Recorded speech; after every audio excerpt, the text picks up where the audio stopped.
We are now going to be moving to the part of our agenda for closing statements. And a reminder that each candidate has 2 minutes. This is your opportunity to mention something that perhaps you didn't have the chance to already. And we will hear from them in the reverse order of the opening statements. So we will be starting with Mr. Filsef over there. He is number 1, and we'll be going right down the line. Okay. So I am also a member of AAA. Right? So these things are not incompatible. Right. Yeah, I think the reason we're all here, and thank everybody for staying awake here, is that Palo Alto is really at an inflection point right now. We from the 1970 to 2000, we grew at 0.2% a year or something like that. In the last 3 years, we're growing at 1.6% a year. So it's been a huge hockey stick here, right? And the character of our city, is starting to change quickly, right? And I think at this, we sort of let it happen. I think Tom alluded to the point of, geez, who's driving this? Is the council driving this, or is the staff bringing proposals and the council's reviewing them and so forth? I think the city council needs to get out and drive the vision of what Palo Alto is going to be. And I don't mean in 10 years, but I mean 20, 30, 40 years, because we're going to make decisions that determine what Palo Alto is going to look like for many decades to come, okay? City council should be responsible for vision, policy, and oversight. The city council should be supplying the vision, and the city staff should be executing it, as opposed to the other way around. I think we really need to get out in front of this kind of stuff. I'm a system guy. I was an engineer. I'm a system guy. I think that I agree with, to paraphrase Yogi Berra, if you don't plan for it, that's what you get, right? I think we need to plan, right? Why can I do this? I've got the experience. I've been a manager for many, many years. I know how to lead organizations. I know how to lead complex projects. And I know how to manage finances. I've got the skills. People tell me one of the things that they like about me is that I can look at a really complicated problem full of conflicting and confusing data and sort through it quickly and find out what the important issues are. And I think that's going to be really valuable in government. And finally, I've got the community values. I'm doing this not because it's a stepping stone to a career in politics or anything like that. I'm a resident, and this is what I want for my town. Thanks. Thank you. Mr. Weiss? I spared you from singing David Byrne, but I'm gonna quote a lyric that I wrote up here. This is from 1967. It's a Nina Simone song. I won't sing it, but I wish I knew how it would feel to be free. I wish I could share all the love in my heart, say it loud, say it clear for the whole round world to hear. I wish I could do all the things I can do. As you'll notice, I am a standout in this panel on certain levels, but a different approach. I'm in the arts. But it's also true that I've been here since '74 in this community. I would say longer than anyone but Mr. Frederick. And I am unique, Corey and I, in that we are the only two products of local schools. I would say more than anyone else, I believe, at age 50 to his 35, Palo Alto has made me what I am, and I feel I'm the most organic candidate to step up in this pretty critical time. I happened to run into Michael McFall the other night. He gave a lecture at World Affairs. He's at the Hoover Institute. He's a Rhodes Fellow. He was our ambassador to Russia. He is the son of a music teacher. And I was asking him, I knew him years ago when he was an undergrad. We went to a concert together once. I said, how does listening to music train your ear for diplomacy? And I do think the 20 years I've been running concerts at Earthwise Productions of Palo Alto at Cubberley, I do artist management. It has given me a unique ability to hear false notes and clams from our current leadership, which you can tell I'm a little disappointed in. I was trained as a journalist at the Times Tribune. I was the editor-in-chief of the Oracle. I was student body president at Terman. I claim in my ballot statement that in the tradition of Joe Simitian, Yahweh Ye, and Gary Fazzino, I am a product of the local student council leadership, hoping to make my mark in the real world. And I hope you have a chance to consider me. Vote all 5 of your votes. That's the most democratic thing. And read my blog, Plastic Alto. Thank you. Ms. Shepard? Somehow we've ended up with all of the microphones here. I have to say, working these 5 years on City Council has been really a privilege. I've worked deeply in this community for decades before I got on city council. I learned from this community how it likes to be treated, how it wants to be asked permission and not forgiveness when we're doing things. I've worked hard to build collaborations and relationships throughout the years so that we can bring our neighborhoods together. I meet with many people as an elected official, and even more now that I'm mayor.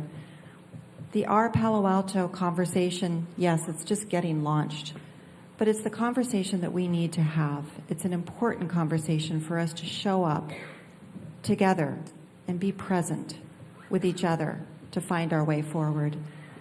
Council is the keeper of the vision of the city of Palo Alto.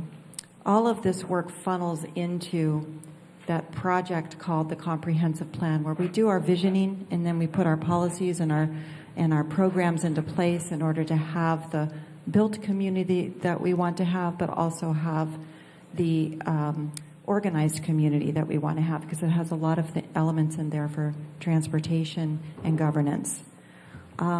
This is behind schedule, and you can tell we're having a conversation right now about how we want to bring Palo Alto into the future.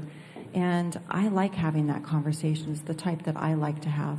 So I've been focused on that while also getting much of the work done this year on City Council.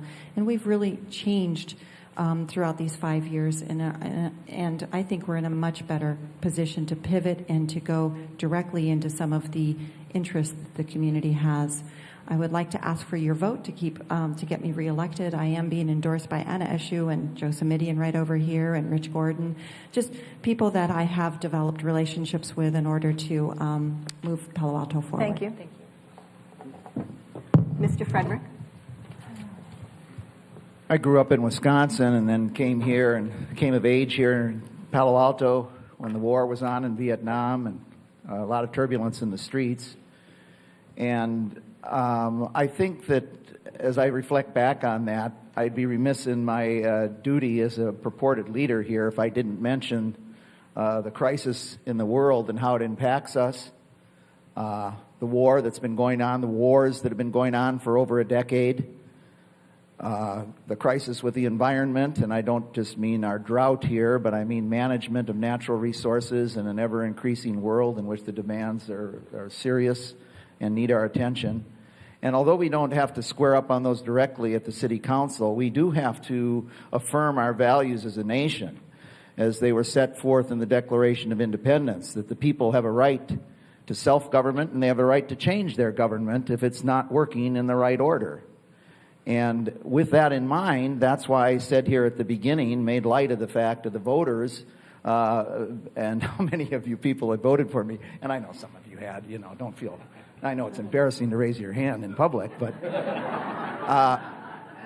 the voters are the critical factor here. If we can come to some agreement as to how we're going to do this, we can make some real headway here and be an example to the nation rather than something of a joke on the peninsula. And I think we're going to have to do that. And time is short. As I said, when I ran a decade ago, I ran on many of the issues that are in play right now. My positions are for people that don't have a computer, I have them on hard copy. And for people that need to get to my site, here's my website on the back of my calling card, and the Smart Voter site I also recommend. Thank you. Mr. Scharf. Thank you, and thanks again to the League for hosting this event and all of you for coming out today. Traffic, parking, building design, and scale, loss of retail are very concerning to me. I recognize that these are problems. I recognize we need to do something about them, and I recognize that staff has been directed to come up with initiatives and that we're working on these issues. Yes, we're working on these issues to address the parking and traffic issues. As mayor, I called for a timeout on the PC process. I think that's been successful. I'm really glad we did that, and I think we can look at these issues carefully and thoughtfully. Palo Alto is going to continue to experience pressures for change. It's how we manage that change that matters. And we need to manage it in a thoughtful and careful and collaborative way that involves the community and looks to what we want to do as a city. 5 years ago when I ran for city council, our streets were in disrepair. There was no plan to address our aging infrastructure. Pension and benefit costs were literally out of control. Vacancy rate downtown was 15%, and our budget was a sea of red ink for the next 20 years, and lots of city services were on the chopping block. I think we need to remember that. Today, we have doubled what we spend on fixing our streets, and our pavement condition index is rapidly climbing. That means that we are fixing the potholes, and that is something that is very important for a city council member to do, is to fix the potholes. We have surpluses. We are in basically the diametrically opposite position than we were in 2009. However, we do have parking and traffic, and we are working on those, and I take those issues very seriously. So I want to say that I'm honored to have broad support from members of our community, from Congressman Anna Eshoo, Supervisor Joe Simidian, Assemblyman Rich Gordon, Senator Jerry Hill, and all of our current school board members and many of our past ones, former mayors, current and past council members, as well as neighborhood leaders such as Sherry Furman, Annette Glankoff, Penny Ellison, and Ken Allen, and Barron Park resident and community leader Bob Moss, as well as many other residents of Palo Alto. And I hope I've earned your support as well. Thank you. Mr. Reddy.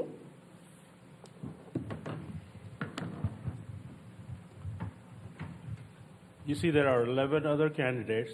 They're all good-looking and beautiful. So why would you ever want to vote for an ugly guy? You know, I think twice, right? So I am a humble person, came wherever I came from. I made whatever I made. I worked 35 years, worked for Ludlow Measurements in Texas, came to Aerojet, built all the ammunition that killed all these evil people. Then went to Northrop, we worked on a guidance system, came to Hughes, built a DirecTV business, and Pan Am Sat mergers and acquisitions, and came to Boeing twice. I worked before too. So I have a great opportunity. I've had great opportunities, and I would love to serve you, earn your vote, do the best I can, have the integrity to have no scandals, be open, and so I've been endorsed by my mom, who passed away on November 9th last year, and thank you. Thank you very much. Ms. Holman? Thank you. Palo Alto is really a fabulous community. It's a wonderful place to live. It's a wonderful place to work. And it's a very affluent community. And I think with that good fortune come responsibilities. It has responsibilities, I think, to support diversity, and whether that's our residents or whether our types of businesses, I think that's something that we really need to enhance and support and enrich. As I don't think I answered this before. I'm not a member of PACC, but before the election and after the election, I reached out to members of that community because I wanted them to understand where I was coming from in supporting the Maybell project, and also understand where they were coming from in not supporting that project, and what the other consequences were about issues around development in general. So we have had a meeting of the minds, not to a person, but I think that dialogue is what's important. That we continue that dialogue. That we're going to agree to disagree at times, but if we stop having the dialogue, we're really in trouble. We're really in trouble. So what I bring to this is 13 years of appointed and elected experience. My planning background will help immensely if I'm chosen again to serve in terms of doing the comprehensive plan update and zoning changes that we need to do, including, I think, protecting the local independent businesses on California Avenue so they aren't lost.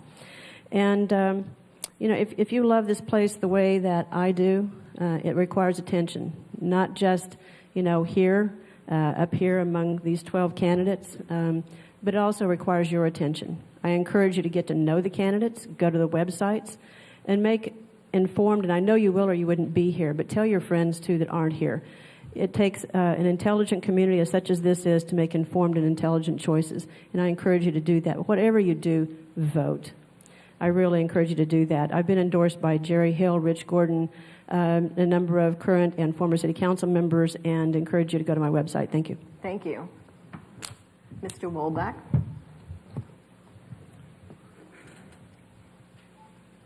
I began this race with a hope, and that was a hope that Palo Altans were ready to move past a very incivil discourse that we've had over the last couple of years, where traffic and finding a place to live, finding a place to drive your car, or finding a roof over your head have been pitted against each other when really they need to be solved in conjunction. I was warned by some of the political establishment, don't talk about housing. Don't push. This is the year of the residentialists. This is the year of zero growth. And I said, this is the year of Palo Altans coming together. This is the year of Palo Altans focusing on how we are going to come together and create a civil, inclusive, and sustainable future together. This was my hope.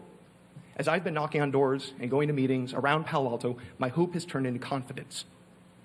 I've heard it across this community from people who describe themselves as residentialists, from people who describe themselves as longtime Palo Altans, from people who want the height limit reduced to 30 feet, from people who want skyscrapers up and down El Camino. By the way, I'm in favor of keeping it 50.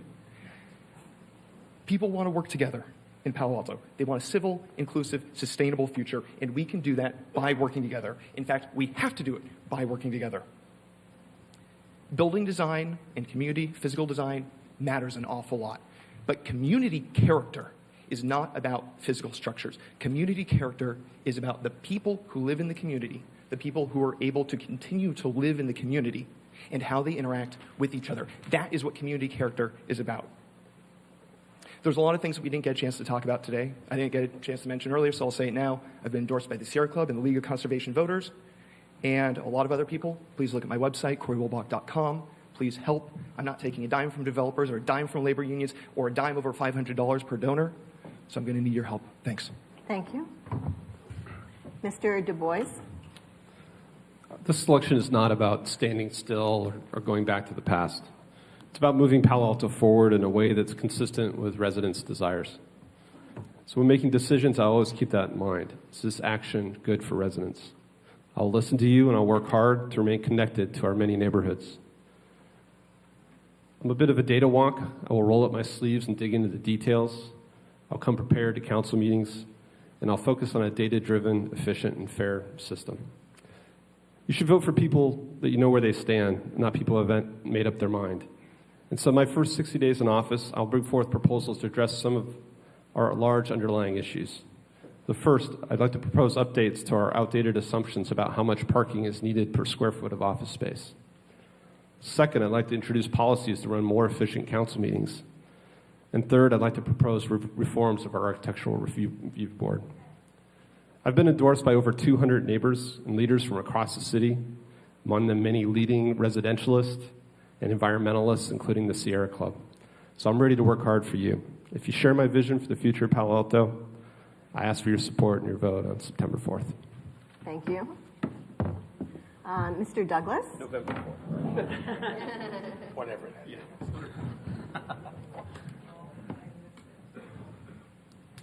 Let me get back my theme from a different way. When I first came to California in 1980, I thought maybe I'd live in San Francisco, and I decided not to. I didn't like it up there. But anyway, I told you I didn't have a car, so I was riding around in public transportation. And what intrigued me about the people in Palo Alto is the diversity. I could ride on the bus and hear people talking French and people talking Russian. And that's kind of cool because Vermont was a backwater when I grew up, and it's only slightly improved now as far as I'm concerned. But anyway, in fact, when I was looking for companionship, people to get to know, I was drawn to the French Ciné Club of Palo Alto. I don't know if any of you were regular attendees there, but when Hélène de la Roche-Davis ran the show, that's when I got to know her and the people there. I eventually became her projectionist. And another anecdote, I like to tell stories. I'm a literary guy, you know, I like stories. I'll tell you one about diversity and about me. When my wife and I bought our house on Matadero, I told her at the time it was the cheapest house in Palo Alto, and it still is, only it's worth 3 times the money. One day I walked out onto my front porch, and off to the left on the corner of Matadero and Park was a Japanese family. The parents had been interned. And then a couple of doors down, right across the street from me, was a black lady who came from Arkansas to build ships in Richmond. She was not Rosie the Riveter. She was a welder, as I remember. She's dead now, poor lady. Great lady. And 2 doors down from her were Chester, or his real name in Polish is Czesław. I knew him before I became his neighbor because he liked to buy Westerns at thrift stores, because the English was easy for him to understand. And Ursula, they were in Danzig when Hitler invaded Poland. Now, if that isn't diversity, I don't know what it is, and I loved it. Thank you. Mr. Johnston.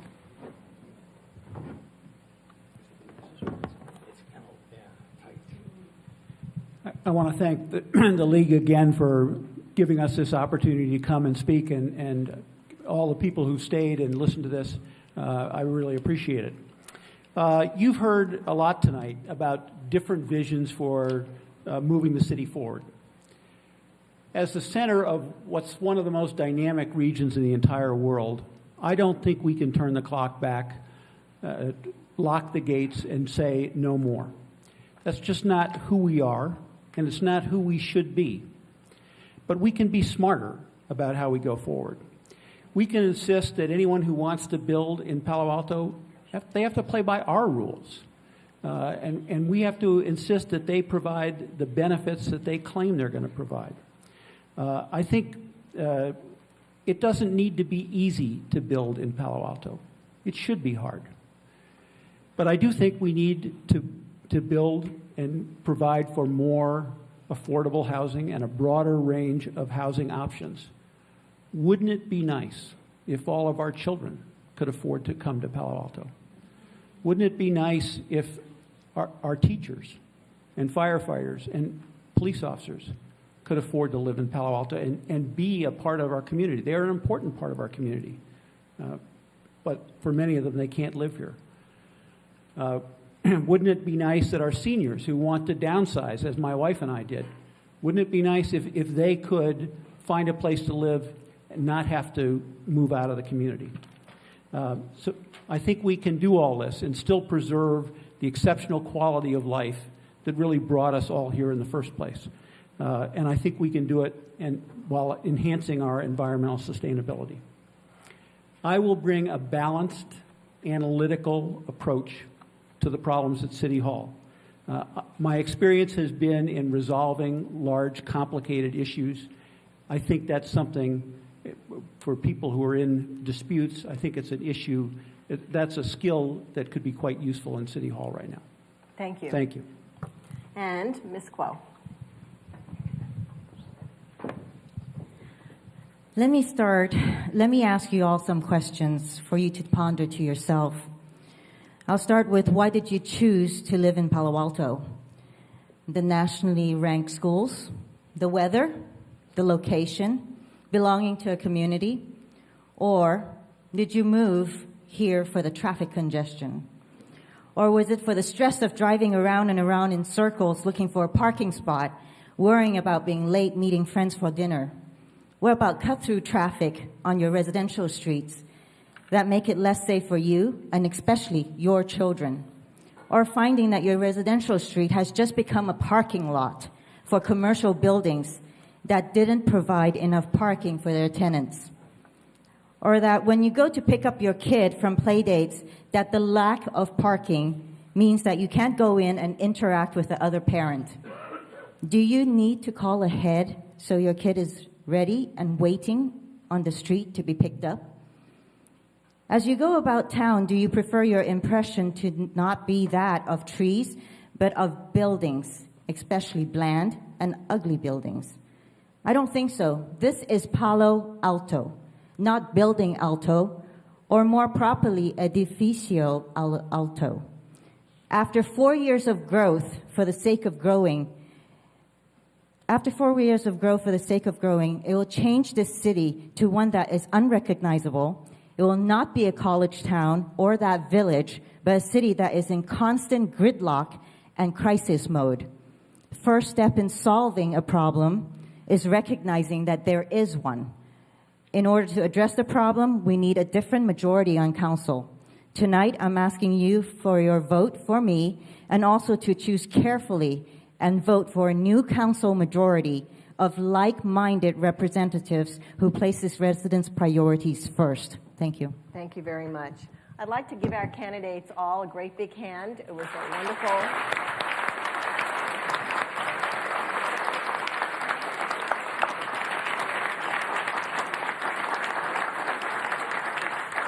And I would also like to thank our volunteers who made this forum a success: Valerie Stinger, Mary Alice Thornton, and Nancy Peterson. And give them a hand. And finally, I want to thank you all for being such an attentive audience who followed the rules and asking such good questions. And now let me pass the mic back to Ellen for some closing remarks. I know, we ended up with 3 of them.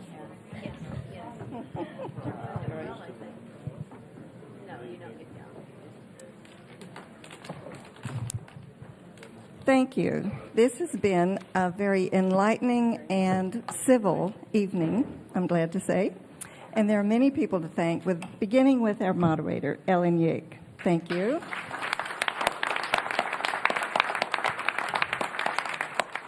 We have thanked the candidates for your engaging in this lively discussion to assist voters in making their decisions. Special thanks to the Chair of Voter Service for the League of Women Voters, Trina Leverchek, who spent many hours coordinating this. And thanks to our timekeeper, Larry Leverchek, and our question sorters, Phyllis Castle from the League and Susan Usman from the PTA Council. And to all the other volunteers who made this possible. Finally, thank you for coming out tonight, and please do vote. Good night.